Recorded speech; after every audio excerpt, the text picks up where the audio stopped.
Goa Organics వారి skin care, hair care, wellness products కోసం AP, తెలంగాణలో డిస్ట్రిబ్యూటర్లు కావాలను వివరాలకు స్క్రీన్ పైన ఉన్న నెంబర్ కి కాల్ చేయండి. ఛత్తీస్గఢ్ అడవుల్లో మళ్లీ కాల్పుల మోత మోగింది. దీంతో అడవి నేలంతా రక్తసిక్తమైంది.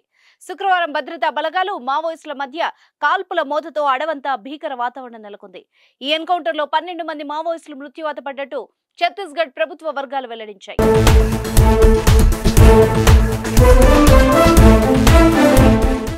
గంగలూరు పోలీస్ స్టేషన్ పరిధిలో పిడియా గ్రామ సమీపంలోని అటవీ ప్రాంతంలో భద్రతా బలగాలు శుక్రవారం యాంటీ నక్సల్స్ ఆపరేషన్స్ చేపట్టాయి. ఈ క్రమంలోనే మావోయిస్టులకు భద్రతా బలగాల మధ్య ఎదురు కాల్పులు చోటు చేసుకున్నాయి. ఇటీవల అతిపెద్ద ఆపరేషన్ జరగగా ఆ ఎన్కౌంటర్ లో 29 మంది మావోయిస్టులు మృత్యువాత పడ్డారు. తాజాగా మళ్లీ చేపట్టిన ఆపరేషన్ లో 12 మంది మావోయిస్టులు మృత్యువాత పడినట్టు పోలీసులు వెల్లడించారు. గత 2 ఏళ్లుగా పోలీసులు ఉధృతం చేస్తున్న ఆపరేషన్లతో నక్సల్స్ కు భారీ ఎత్తున ఎదురు దెబ్బలు తగులుతున్నాయి. అయితే ఘటనా స్థలం నుంచి ఇప్పటి వరకు మావోయిస్టుల మృతదేహాల్ని పోలీసులు స్వాధీనం చేసుకున్నట్టు సమాచారం.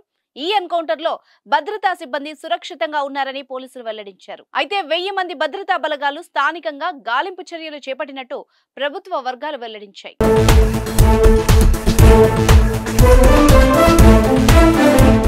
సుమన్ టీవీలో మీ పర్సనల్ అండ్ బిజినెస్ ప్రమోషన్స్ కోసం కింది నెంబర్కి కాంటాక్ట్ చేయండి.